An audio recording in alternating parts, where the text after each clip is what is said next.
following is a special presentation of ABC Sports.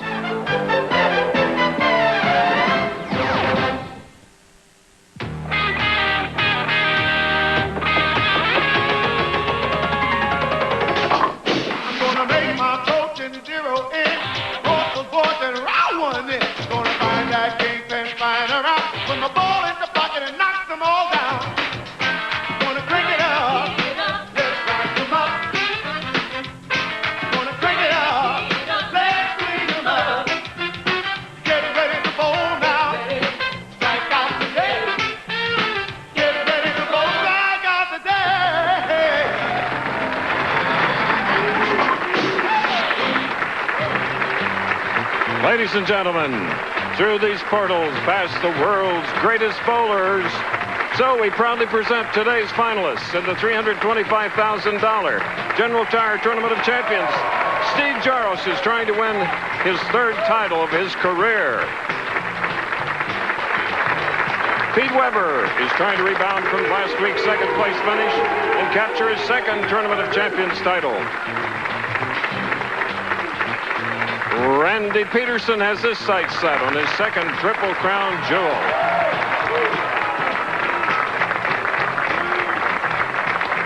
Norm Duke could become the first player to crack the $200,000 barrier this year with a win.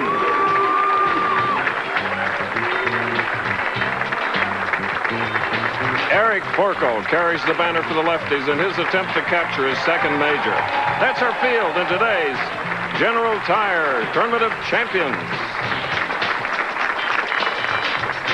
Riviera Lanes is dressed up for the big party, bowling's premier event, being staged in the Fairlawn, Ohio area for 30 consecutive years.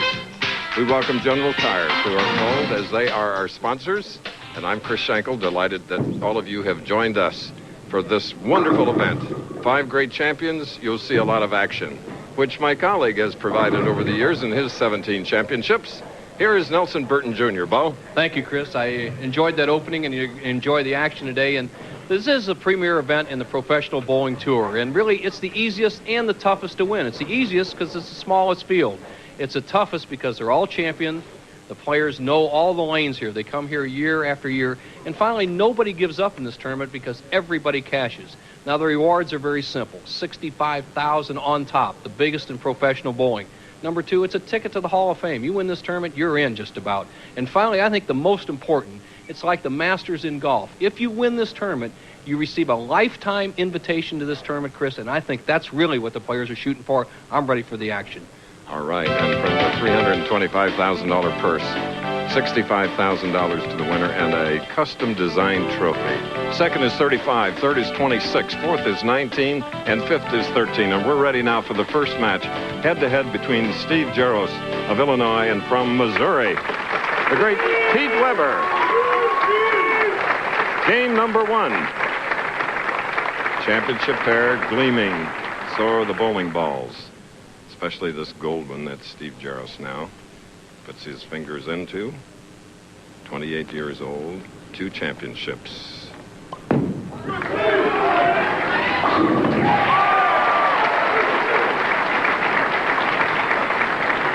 now Pete Weber, the 31-year-old that wasn't even born when we started this series in 1962. But he's won 21 titles. He's ready on his second sweep of the Triple Crown.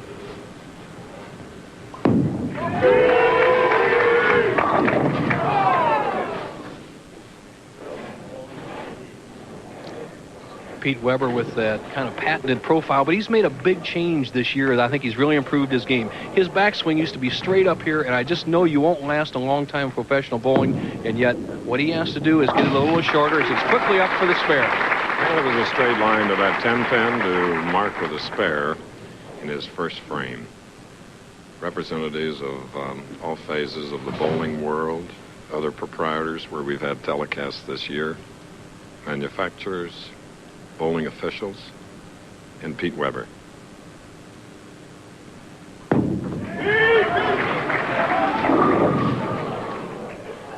Crossover, leaving the 3.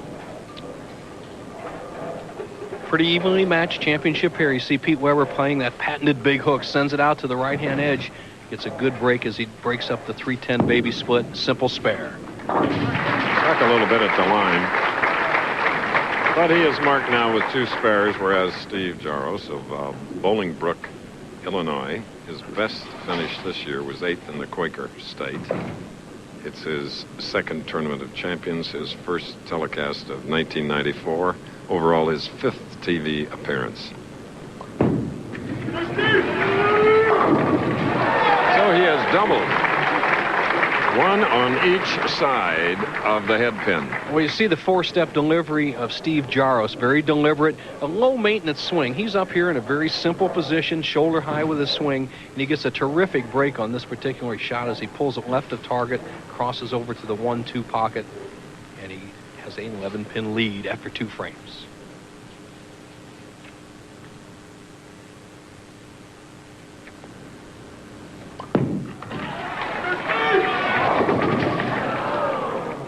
Leaving a 7-pin. His 2 victories, both Choice Hotel Classic. Sideboard and mixes between the 2, 4, 5, and 7 and doesn't quite take out the 7. Steve Jaros with a spare will have a 10-pin lead.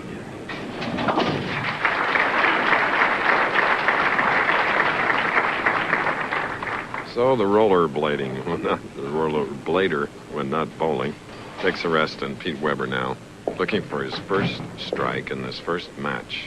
Frame 3. You see that deep inside line he's playing on the approach, the extreme left. All right, there it is. We look at Kim, and a win today would help Pete Weber toward a bowling first. He would almost own the PBA's only double Triple Crown. Well, it would mean to me that I'm 1 step closer to completing the Triple Crown twice, give me 2 Tournament of Champions victories, along with my 2 U.S. Open victories and 1 National. Look out next year at the Nationals. All right. He has 2 United States Open titles. Well, he's got to get by this first match, Chris, and looks like he's struggling a little bit on the left-hand lane. He sends it wide, almost leaves the 2, 4, 8, 10 as the 6 just chops the 10 out at the last moment. A tough spare here in the 4th. He's normally a very fast bowler, but his tempo has picked up some, I notice, here in this first match. Tournament of Champions sponsor General Tire. Late host to last year's champ, George Branham III. George learned a lot. Here he listens to a researcher analyze tire performance and response. House here at Riviera Lanes, which has been redone. I mean, refurbished, beautified, for the 30th Tournament of Champions. Steve Jaros leading by 10, spare up.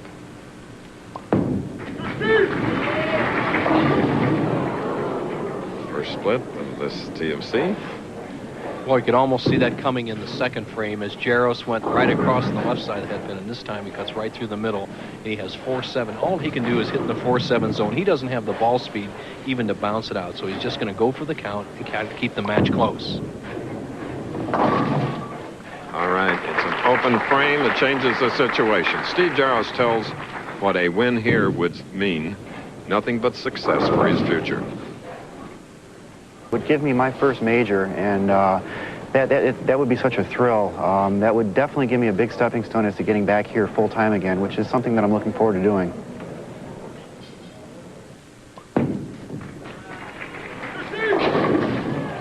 Trailing by 4, though, with bad luck back to back, you come up with a shot. He plays it a little bit lighter, and he gets the wall shot 7-10. He's quickly up on the approach, just going for the 10-pin, and that's all he can do. He's going to be trailing by at least 15 pins with this spare. All right. Started out with a double, marked with a spare, and then back-to-back open frames. Pete Weber, known to jump on errors, takes a 15-pin lead, spare working, shooting in the 5th frame, first game.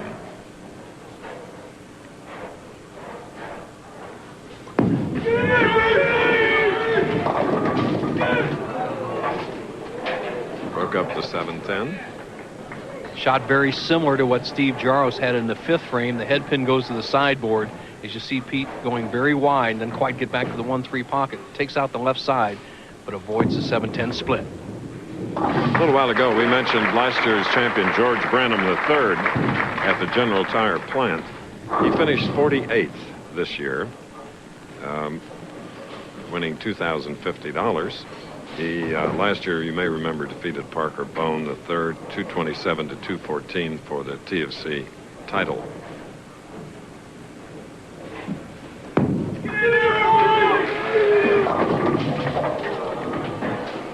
Now this. The 2-8-10. He was flirting with that shot before when he left the 2-4-8 in the previous frame over there. Watch the ball going just way too wide and goes too far down the lane. Takes the sharp break, but he needed another 2 feet. He's in trouble. So we are all even now after a 15-pin lead. Pete Weber in an open frame in the 6th. Getting a breath of fresh air now. Steve Jaros, another opportunity presented right here. Well, the averages for the players on this pair, you see Jaros average 237, Weber 232. They're nowhere near that today. The pressure is taking over at this point. Oh,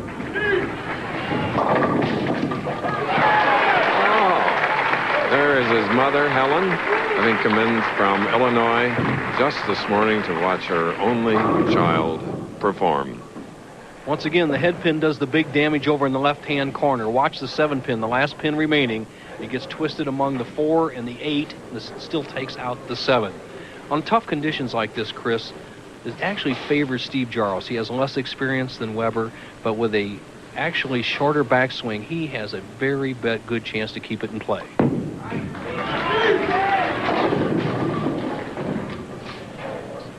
2 and sleeper 8.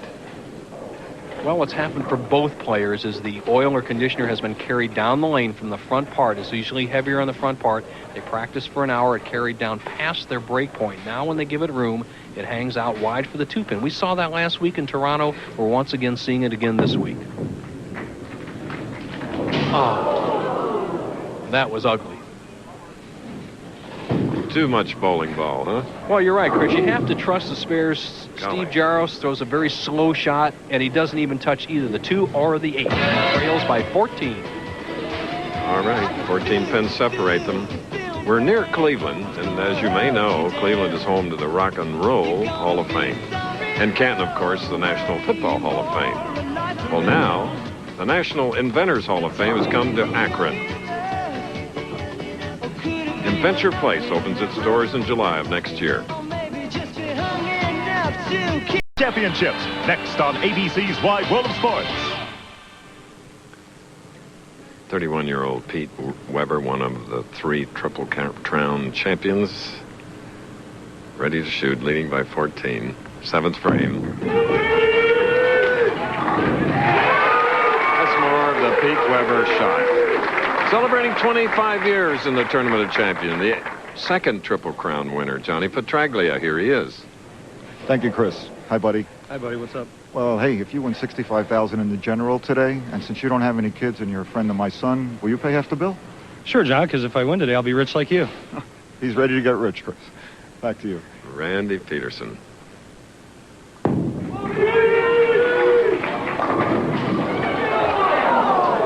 No scouts in the building, and we have a 7-10, and Pete laughs. Nervous laugh. Once again, we see the 7-10. Mark Roth made this in 1980. Pete Weber would just like to get one of these pins right now to stay ahead in the match. Pete won't even go for it. He'll just try to knock the 10 out. There you go.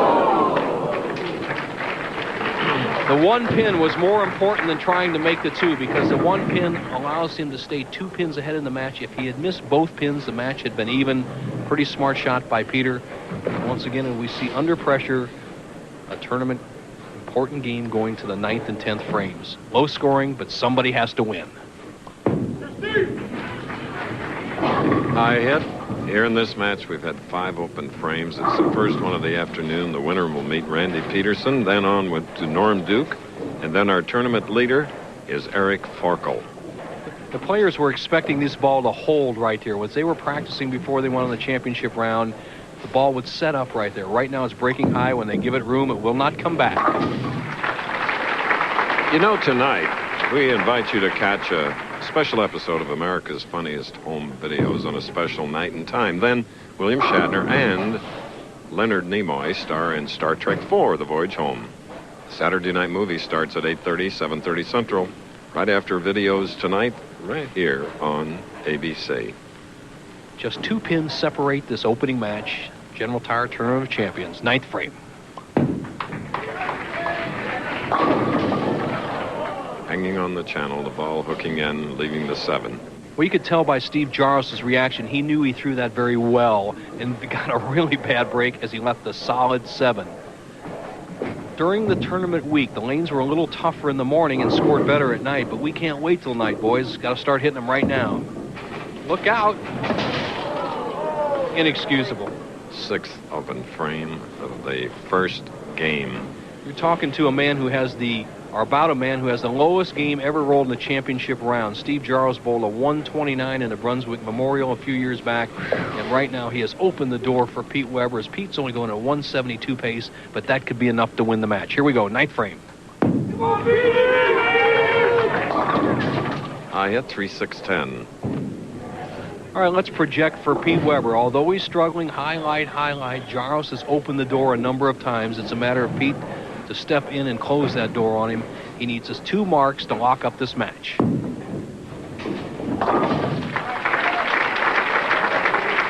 Randy Pedersen of Hollywood, Florida waits for the winner.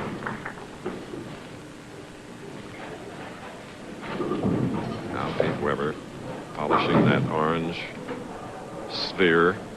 Pete needs 17 pins here in the 10th. In other words, 7 spare strike to lock out Jaros, or Jaros could still throw 3 strikes and win. Here we go, 10th frame.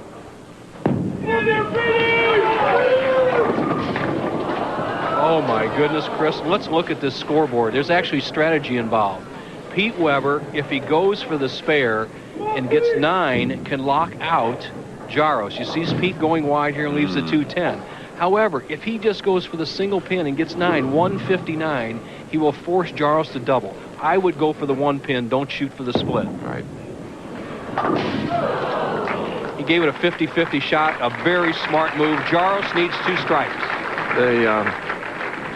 Something even less attractive was the low score here this week. I won't say who did it. 123. All right, for Steve Jaros, he's struggled the whole match. He needs 2 strikes and 2 pins. Obviously, the hardest thing is the strikes. He hasn't been close on this lane. Not to be. Pete Weber is going to win the opening match of the General Tire Tournament of Champions with 159. The best Jaros can do is 158. A low 159 as this ABC Sports presentation of the Professional Bowlers Tour will continue after these messages and a word from our ABC station. Weber against Pedersen. General Tire. For over 75 years, General Tire's been making quality tires that you and your family can depend on. Bud Light. If you want great taste that won't fill you up and never let you down, make it a Bud Light. And Fruit. Men are back. All right, back again at Riviera Lanes at Fairlawn, Ohio, Tournament of Champions. Pete Weber with 2 strikes defeats Steve Jaros with 4 strikes, 159 to 158. And here we go. Randy Pedersen steps in. Oh, before we do that, let's hear from the man who won that Triple Crown and bowled a 300 this year, Moneybags, Johnny Petraglia. Thank you, Chris. George, you're the past champion of this tournament, winning last year. Has it changed your life any? How has it affected you this year that just passed? I think I dress a little sharper now. I want a little bit more money, so I got a little bit more style. No, not really. I get recognized a little bit more outside of bowling, the public life. That's about it. I don't know, George. I think you're a pretty sharp dresser. Back to you, Chris. Thank you. Okay, still in shock over the 159, 158. Here we go with Randy Pedersen. Randy's taller of the 2. Very humorous guy. He had a 17-7 match game record, while Weber had a 14-10.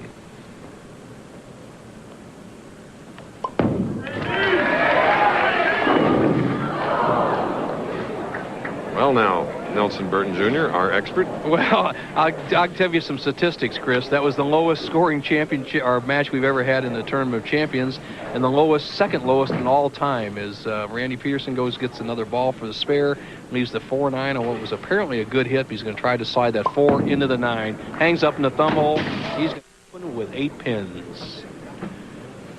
And Chris, that other match that was the lowest of all times was Dennis Jakes versus Sam Zurich, 1983, Windsor, Ontario. I don't want to see any more of that. Let's pick up the action, guys. Right, come on.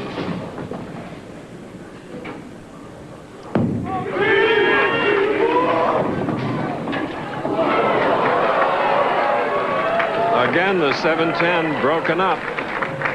Well, that was such unusual pin action in an apparent good hit. Pete, well, watch this. Watch the left side. The 4-7 should not even be in the picture. Watch his ball hit light. He actually has a 4-7-10 split. Unusual. Ooh, stay up there, he says. And it did. For Pedersen, an open frame for Weber. A spare. Second game, winner to meet Norm Duke. The only redeeming factor about these first frames bowled by both these players, they were in the pocket. Weber and Jaros both could not find the 1-3 in the opening match. In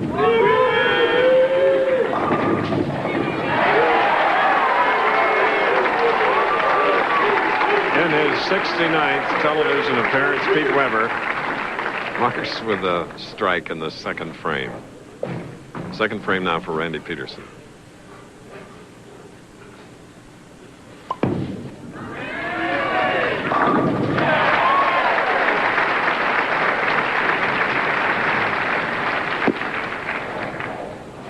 Randy with a very high maintenance game. He's an excellent athlete, 5-step delivery, and he has that real high backswing, and he shortened it some recently too, as you see him come down way above his shoulder, and ideally as he gets a little bit older, get that down to shoulder level. Weber has worked on that. He's gone from that perpendicular to the approach to lower angle, and it's helped his game. And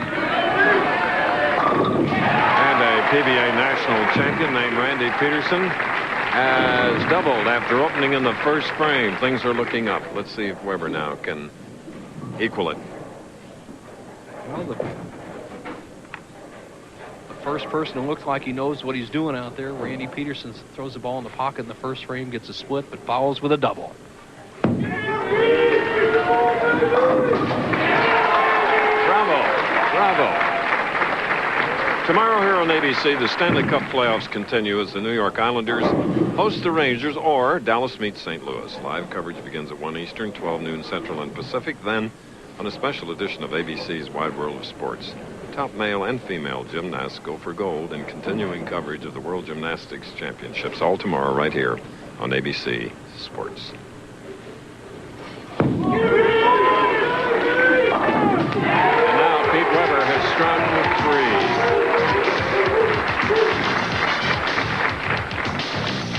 Native to this area, gray blue herons have nested in the Cuyahoga River Valley for years. They arrive in March, and then they hatch in midsummer. ABC. Hundreds of people comfortable inside Riviera Lanes for the 30th Tournament of Champions. Our host and sponsor of the event, General Tire.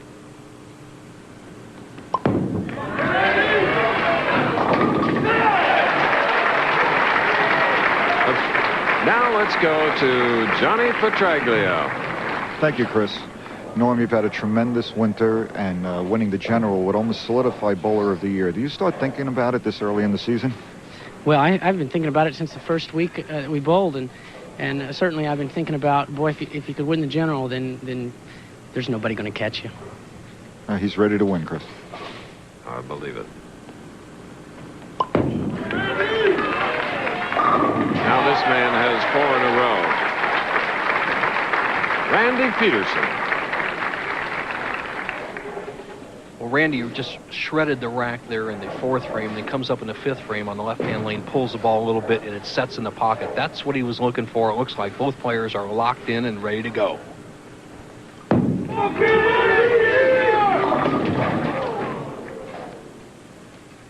Pete with that high backswing and obviously light body weight, 135 pound, gets off balance. See him off there, and he falls off to the right. If he could have just posted that shot, he may have had it set up. Gets off balance, leaves the 3-6. Pete Weber, a 7 handicapper in golf, as is Randy Pedersen. Right here, they're even.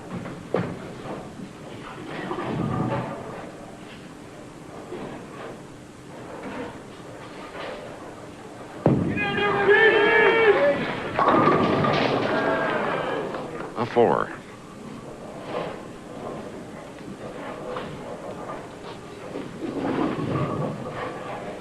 Pete, ball change with a lower surface friction for more control. Cross lane, knocks it in.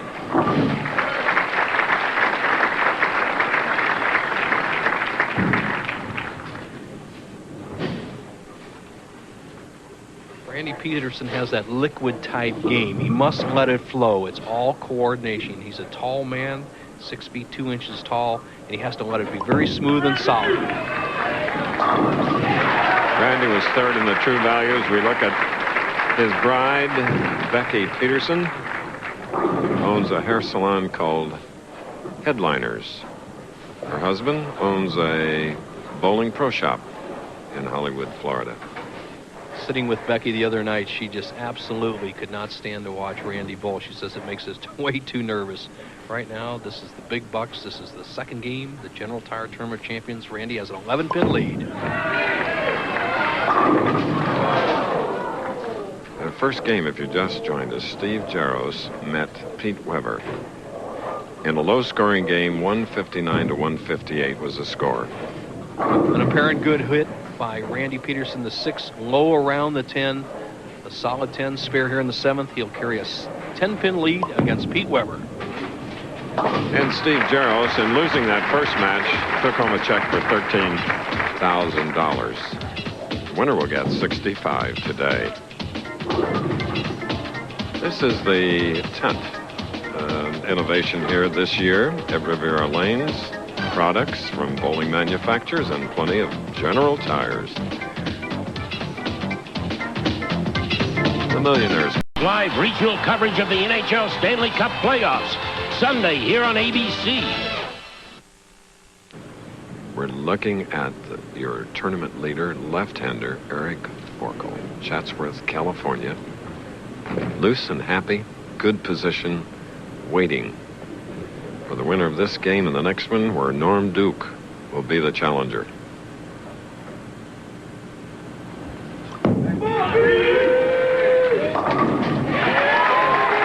Seventh frame strike for Pete Weber.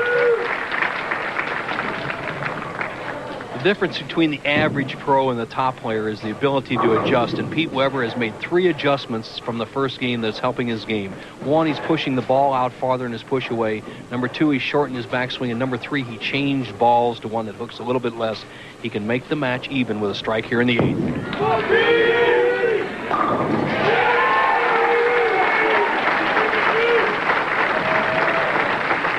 Big double coming near the end of the second game.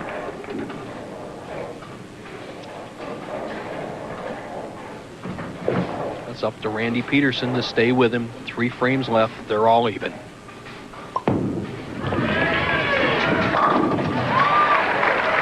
Coming up next on ABC's Wide World of Sports, USA, Shannon Miller has done it again. See her gold medal winning performance in the women's all-around. It is the first time ever an American has successfully defended her all-around title. From Australia, it's the World Gymnastics Championships. And we'll also have an interview with Michael Moore, the new WBA IBF heavyweight champ who defeated Evander Holyfield last night in Las Vegas by a majority decision. Next on ABC.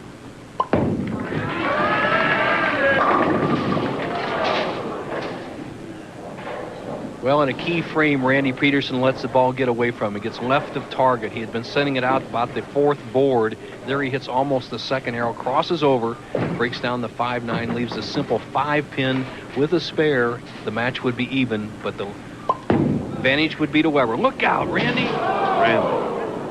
You know, Chris, I've only seen that happen twice on the Pro Bowlers Tour. Missed the 5-pin. It happened both times here in the Tournament of Champions. Amleto Monicelli missed 2 years ago in the championship match. He missed a 5-pin. And here Randy Pedersen misses one in a crucial frame to open the door for Weber, who could really jump in and take command with a strike here. Left to 10. All right, let's take the possibilities. A spare, strike spare. Pete Weber's at 226. The best Randy Pedersen can do if he recovers from that 9th frame miscue is 225. So Weber can take the match with a spare and a strike.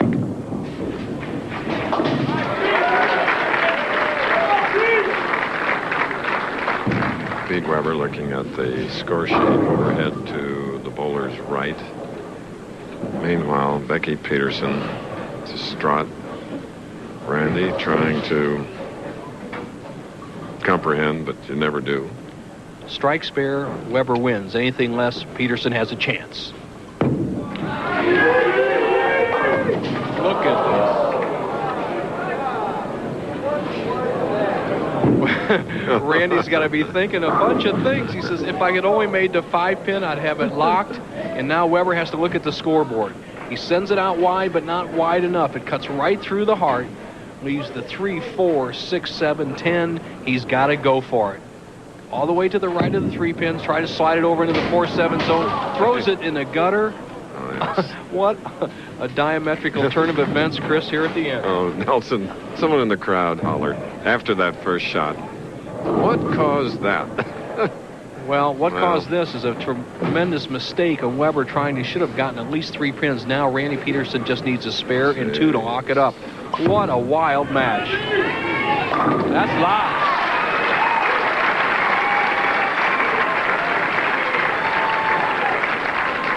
The change of emotions. It went from the Pedersens to the Webers. This is the weirdest thing, partner, I've seen in the 20 years I've sat up here with you in this tournament. I think at 33. How about... Oh, I haven't seen anything like this. Well, the 158, 159 in the first game, and then this tremendous turn of events where nobody can do anything at the end. Randy Pedersen's a winner. And he, of course, will go against Norman Duke. He'll be in the 220s. First game, remember, was 159 to 158, won by Pete Weber. And then late, a lead, and then a couple of big misses, and this man takes over.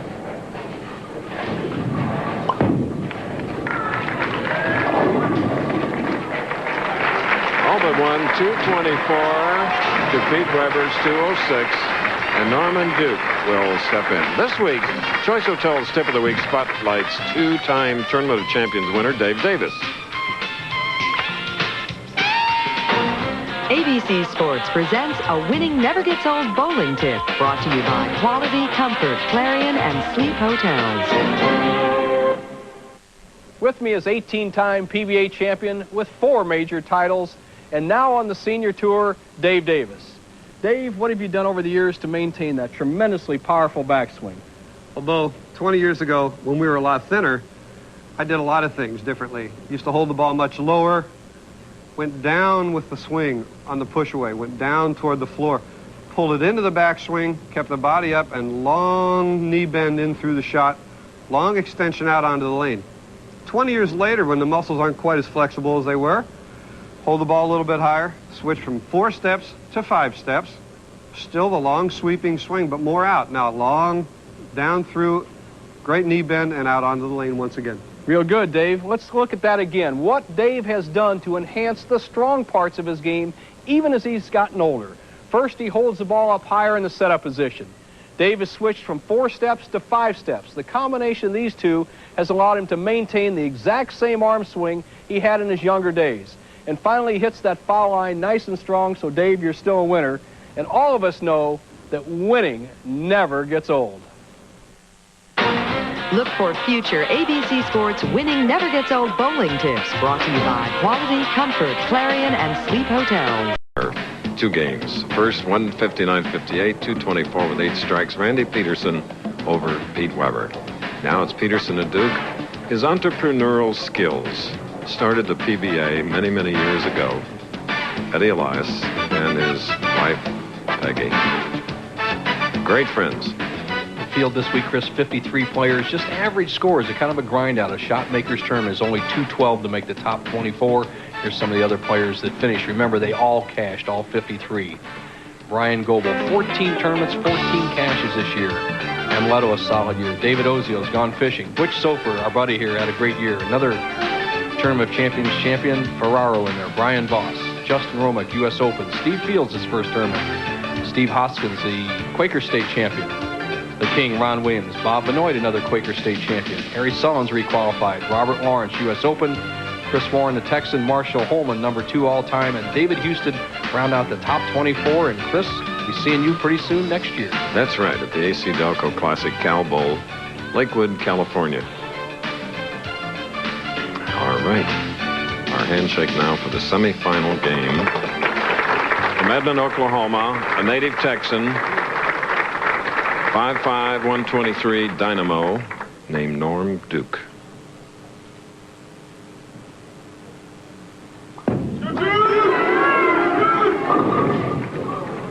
A 4. Boy, he put all he had into that shot. You could see him grimace as he let go of it, and he goes a little bit high on the left lane. That's the same kind of shot that Randy Pedersen opened with.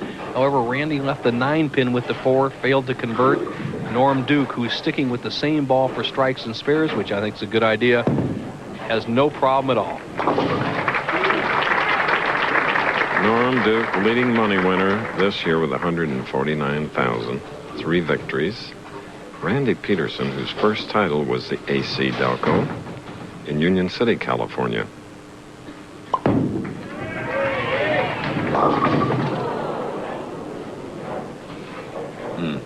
Perspiration on your hands, something we all have to watch about, and basically the ball slides off his hands. He doesn't get the lift. The fingers rotating under the ball leaves the 1, 2, 4, 6, 10, like we call the Pro Bowlers Tour washout, kind of a tough shot. So it's an open for Randy Pedersen. Well, the tournament leader will bowl the winner of this game. Maybe that left side will be a little more on the kind side.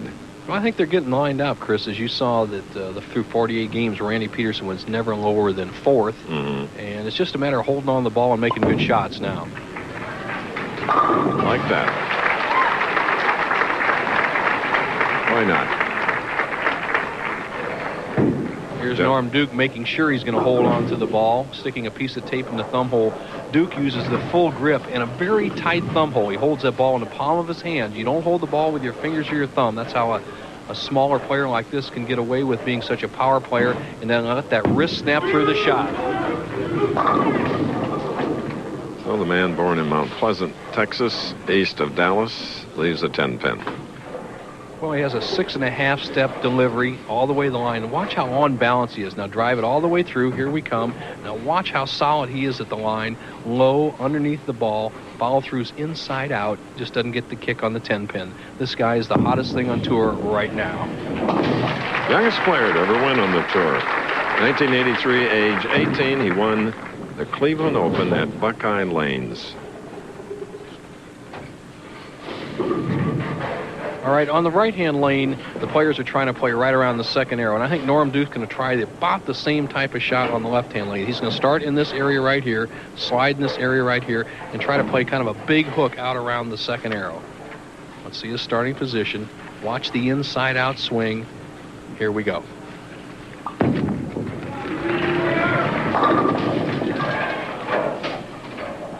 There's Karen, his wife. Norm Duke with a shot he has to be happy with. He didn't get the desired result of a strike. However, he's around the pocket and he's zeroed on the pair, and that's the key. He knows he can throw strikes. He can make a slight adjustment, and if he makes this spare, he will continue to lead by 11.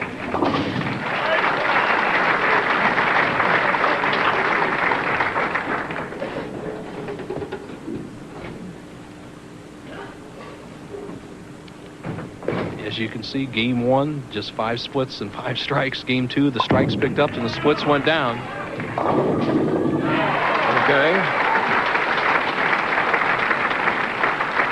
So there you see the money leaders. We indicated that Duke had 149. And Petraglia with that perfect game this year. Walter Ray, solid all year round. Brian Goebel and Justin Romack, two of the great stars on the tour. And look at the high averages so far this year. Norm Duke, who's in the semifinal match, is the #2 player, trailing Deadeye Walter Ray Williams Jr. This match speaks for itself. Randy trailing by 1, can take the lead in the 4th with a strike.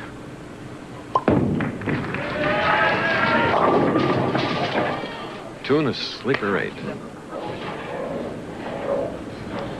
Randy has 9 national victories, as you see him sliding by with the 2-8, Chris, and a spare that Steve Jaros did whiffed them both on in the first match.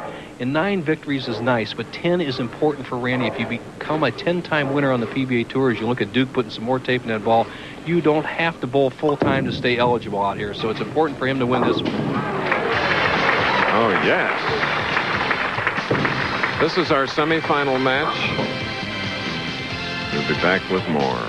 The Cuyahoga River Valley has some man-made structures that are user-friendly to joggers, to bikers, and walkers on a warm day.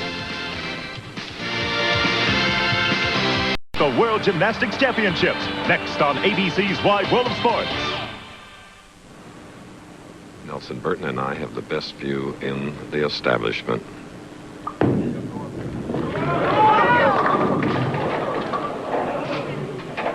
We saw how close that came to the channel. Uncharacteristic of Norm Duke as he struggles with his grip. I had very seldom ever see him off balance. He fell slightly off balance, but actually he was really so in balance as he let go of it. He didn't fall down, gets the ball wide, leaves a solid 10. He's having trouble with the thumb hole feel. He gets it too tight, as you see him using the full approach. He hangs in it, too loose, he drops it. All right, once again we bring in the pride and joy of the PBA, former president, John Petraglia. Thank you, Chris. Eric, the last month and a half for you has been phenomenal. Now, I have one of the best coaches in the business, and so do you. Is there anything he told you over the last month that's really helped you out a lot?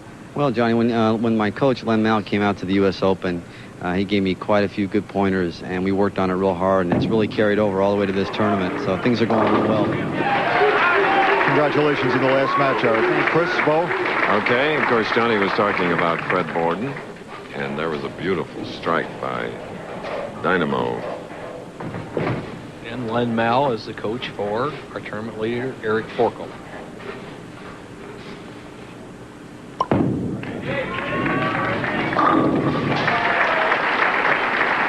Now, like the heavyweight type of action we expected here today, we're getting a little counter-punching going on here in the semifinal match.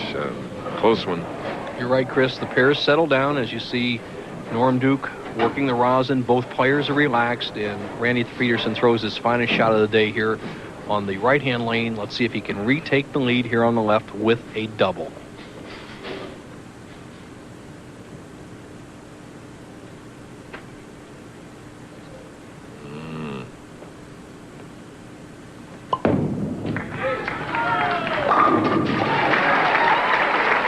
Big double, Nelson.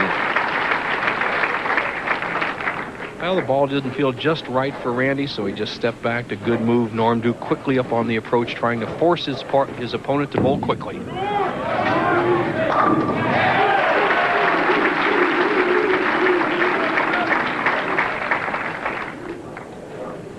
Psyching going on down there between these two masters of it. Duke has two types of shots, and he can play the big hook on a lane like this, or he can come down and play straight down the line on the left-hand lane. Right now, he's going to play a hook down the left-hand lane to take a big lead. All right. He has 3 in a row now.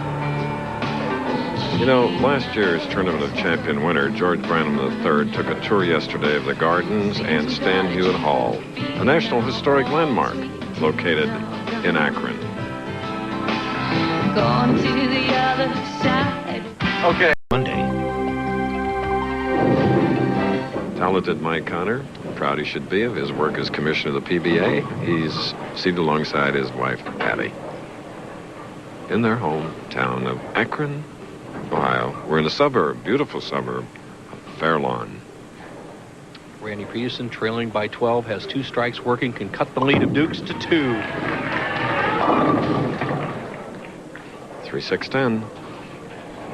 Randy not liking that shot. He's throwing an errant shot in the first frame on this lane. Then he went strike in the third, strike in the fifth, and then he pulls the ball inside a target, cuts through the center, avoids the split by knocking down the left side pins, but has the 3-6-10.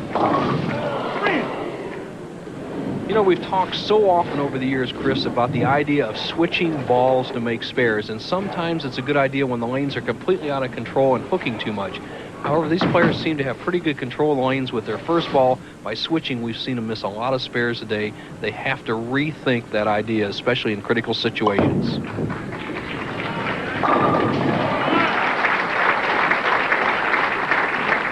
He wanted that in the earlier frame.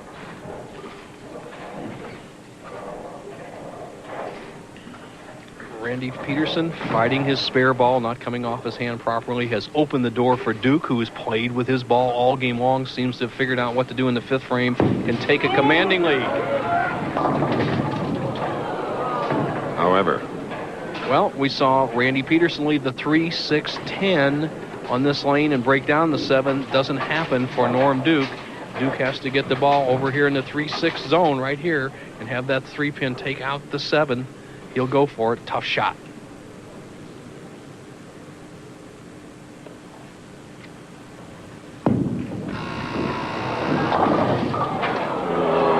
We're going to have a ruling here, Chris. He's stuck on the line. His left foot did not go over.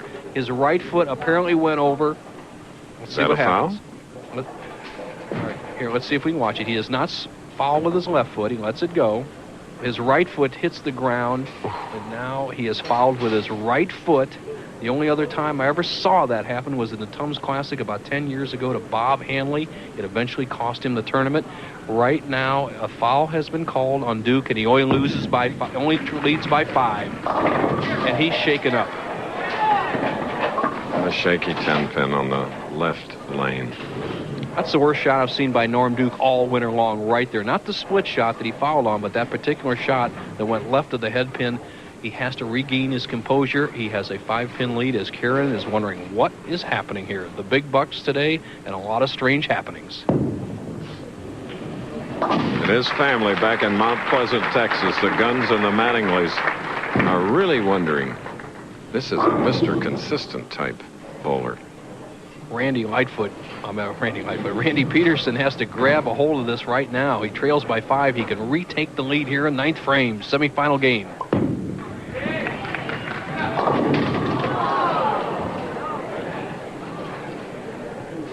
Well, Eric Forkel waits.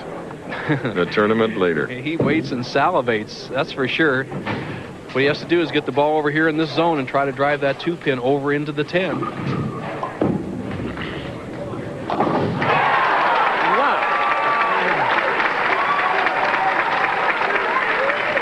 Could be worth some money later on today. Boy, that's a good point, Chris, because if he doesn't make this split, the game is just about over. He stays in the game with the conversion, this 2-4-10 there in the 9th frame.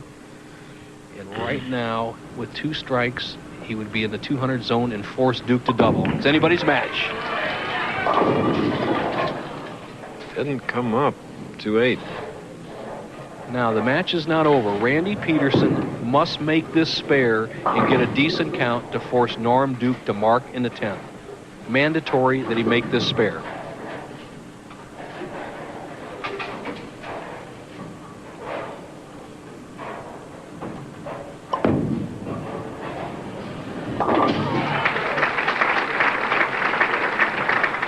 Next Saturday, ABC Sports begins at 12 noon Central with a legendary matchup.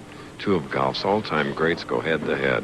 It's Jack Nicklaus and Arnold Palmer on Shell's wonderful world of golf. Then the PGA's best tee-off in Texas as we begin coverage of the Shell Houston Open all next Saturday. Just as you saw that shot on ABC, the golf will be ABC as well. Oh, goodness. All right, for Norm Duke, he's in an ideal situation right now. He needs a mark to win the match. 186 for Randy Pedersen. Norm Duke needs a mark.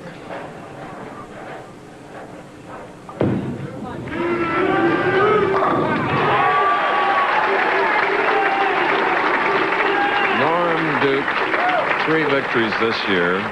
His goal, player of the year. Pressure on. Well, Duke got the strike, needs just one pin. That's as simple as it comes. He can throw it down the middle, stay behind the foul line, which I'm sure he won't foul on this one. It's going to be Duke and Forkel for all the wheat. That's a winner. That's them all. Norm Duke has won the semifinal match, and this man has to be content with the lesser check today. Disappointed, exhausted. But a great winner for Randy Pedersen. He didn't come away with a win, but he bowled super, the winner of 94. $26,000. Duke and Forkel will bowl for $100,000 in the next match. This ABC Sports presentation of the Professional Bowlers Tour will continue after these messages and a word from our ABC stations. A very expensive. We'll also talk to the new WBA and IBF heavyweight champion Michael Moore, who last night defeated Evander Holyfield in Las Vegas. It's all coming up next on Wide World. Don't miss it. Now let's go back to bowling.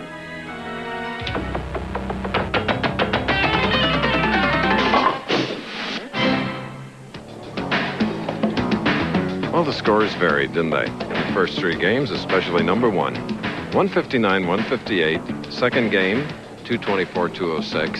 Now with 6 strikes, Norm Duke, even with a foul, has defeated Randy Pedersen 205-186. Left-hander and a right-hander in the final game where they're bowling for $100,000. I'd put more value than that on our technical and production crew. Here we have an opportunity to salute our teammates. Bo and I are so proud of every name you see there with pictures. Jack O'Hara, back home, our executive producer. Our producer always, Carol Letty.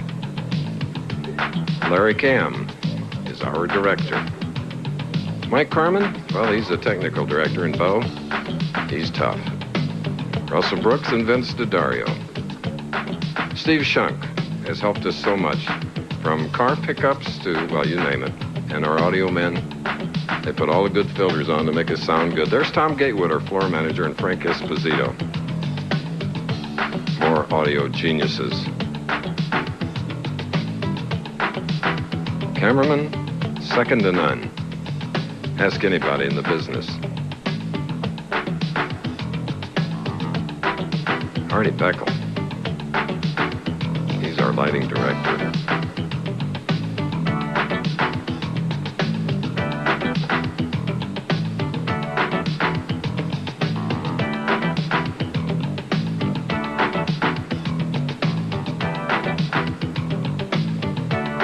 Those that don't get a lot of credit but help all of us tremendously. Special thanks to the Professional Bowlers Association, to Kevin Shippey, Dave Schroeder, Johnny Campos, Steve Gross.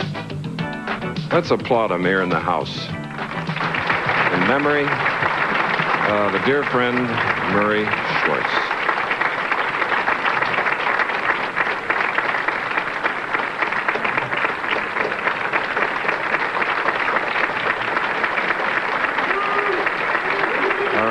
$100,000, 65 the winner, 35 runner-up. Norm Duke, like his opponent, has not won the Tournament of Champions. This is the big one. The players have only averaged 189 today. That will not win this match. A little message sent by Duke to Forkel. Forkel, in that January earthquake, missed the first 5 weeks of the tour, laceration on his left foot.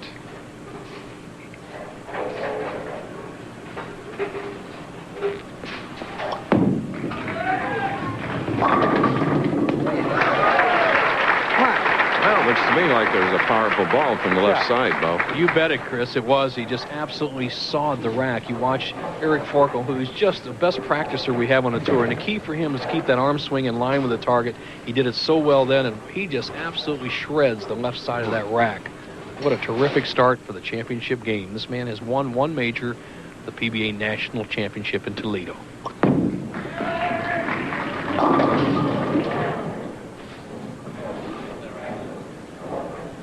4-7. Goes through the middle of the rack, and he had a potential of leaving the 4-7, 6-10. He gets a good break as the 3-pin pushes out the 6-10 on the right-hand side, leaves the 4-7, switches balls, has to try to avoid the chop.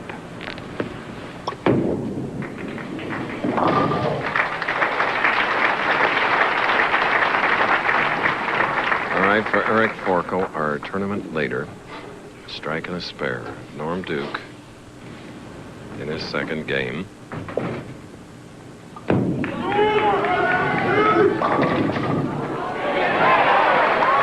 The very last moment, our scout came over and got the 10.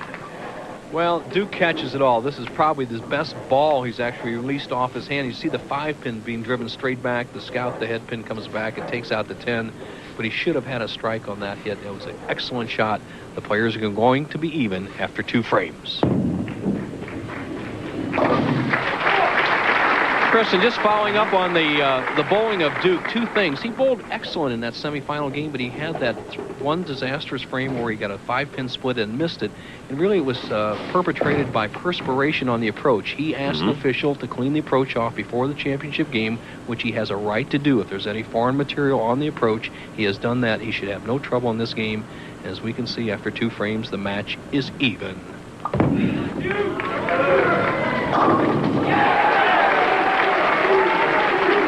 Again, checking the approach, the surface at the line on the opposite lane. Well, Duke just makes a bad arm swing there. He takes the ball outside, then pulls it back inside, crosses over, gets the little unconscious confidence there as the 3-pin trips out the 6-10. That's fine for Forkel, but not too good for a right-hander.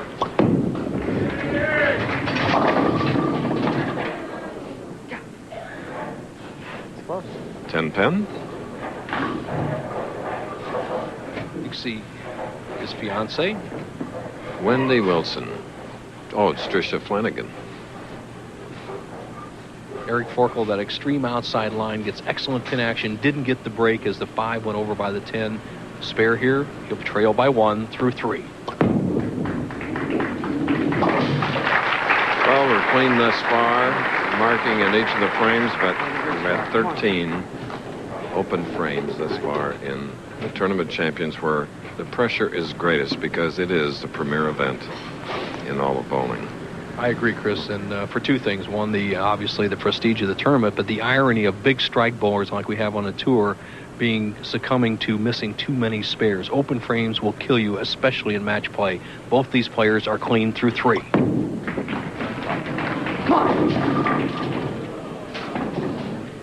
Yes, we have another split. For a left-hander, the 3-10 baby split is about twice as easy as it is for a right-hander, because all he has to do is take that big left-handed hook and get it over in the 3-pin zone and let the ball deflect right into the 10 with the big hook. It's much easier than hooking away from it. Right now, if Eric Forkel converts this, he'll trail by 3. I think he shook his head. Pin's moved a little bit.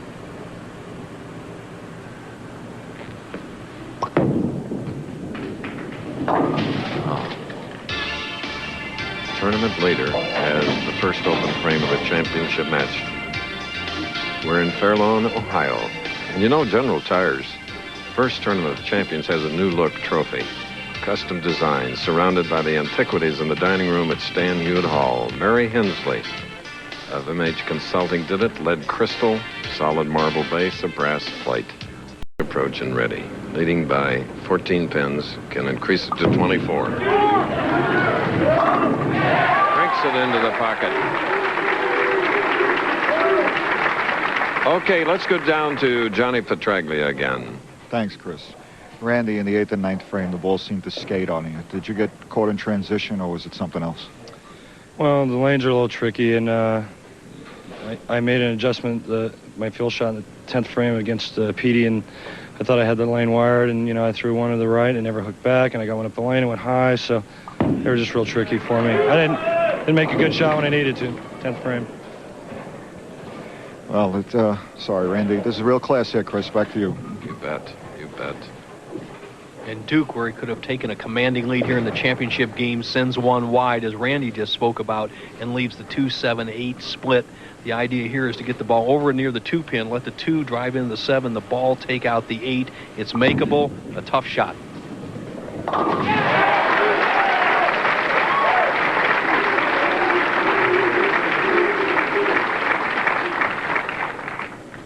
See Duke just absolute precision, accuracy, and power on this shot as he drives the 2 into the 7. The ball takes out the 8. He takes a commanding 21-pin lead into the 5th frame against our tournament leader, the only lefty to make the top 24, Eric Forkel. 2 titles, PBA National Championship in '92, and he won in Erie. Eric Forkel, 33 years old, 5'11", 180. And the bowels of the bowling center, that's the pinwheel. As the pins are being brought up, set in. There's actually 21 pins in a rack for a championship match.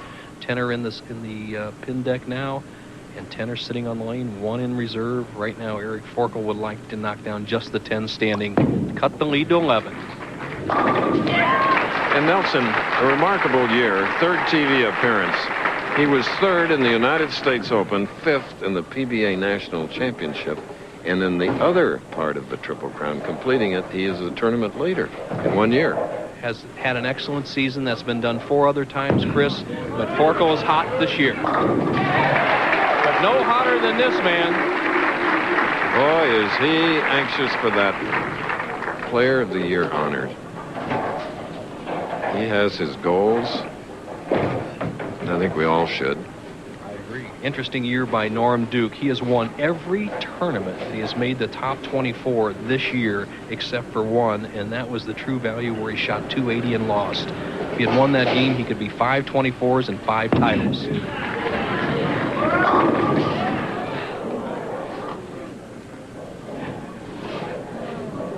The number 2 ranked bowler of the year, player this year on the PBA Tour behind Walter Ray Williams Jr. Lets it get away again, once again on the left-hand lane, leaves the 5-pin with the spare. He'll maintain his 11-pin lead.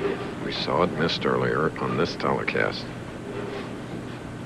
Boy, he made sure.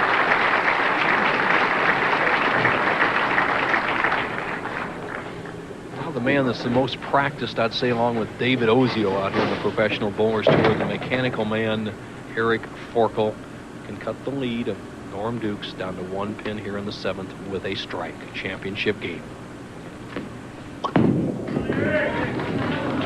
Yeah, come on.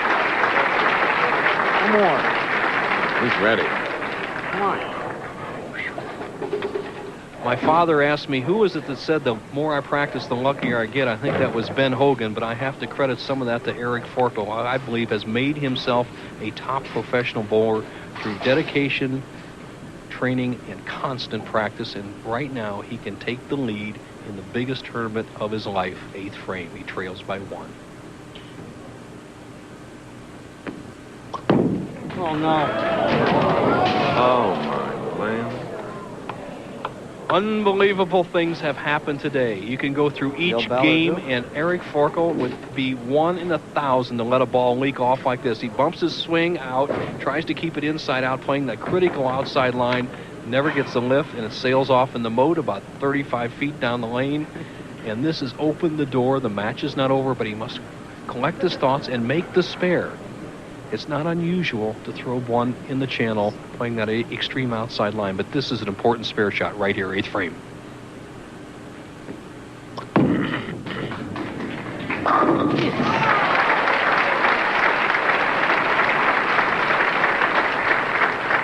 Wow. Marking with a spare in the 8th frame.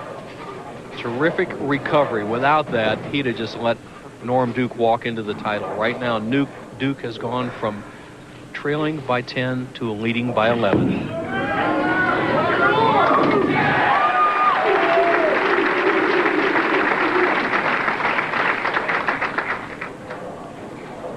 Duke, the number 2 ranked player in the world behind Walter Ray Williams Jr., had this comment about Walter Ray. Walter Ray is number 1, but number 1s are made to be beaten. And he's taking a giant step forward to catching up if he could win this tournament. Little tape action by Forkel. Right now, Duke could take a 21-pin lead, 9th frame.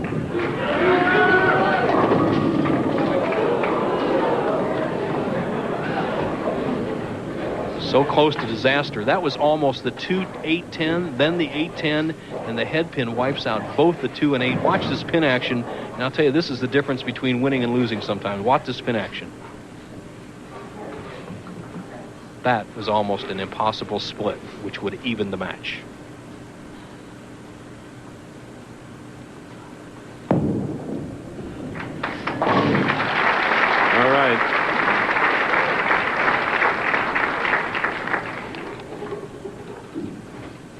Tournament leaders are 7 wins, 6 losses this year, 1994 on ABC television, and Eric Forkel would like to make it 8-6. However, it would behoove him to throw some strikes here as he trails by 11, 2 frames left on the winter tour. Come on. Yes. Come on.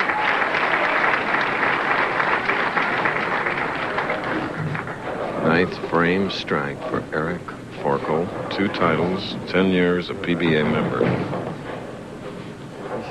Winner of this tournament, 5-year exemption on the PBA Tour, a lifetime invitation this tournament, and this man has never thrown a bigger shot in his whole career. He needs this strike.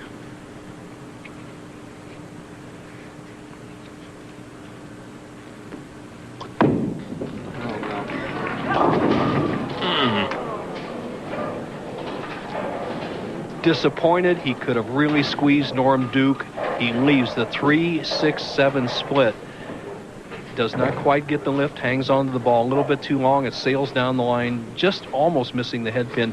It's mandatory that he make this to have any chance to win. He has to go for it. Get the ball to the right of the 3-pin. It'll take out the 6, but the 3-pin must take out the 7. This is the tournament.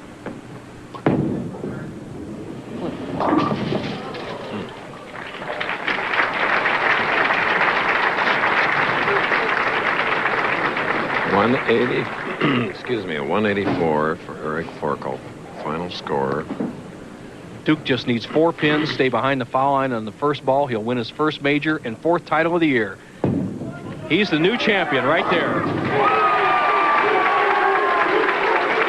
And he has 65,000. He goes over the $200,000 mark.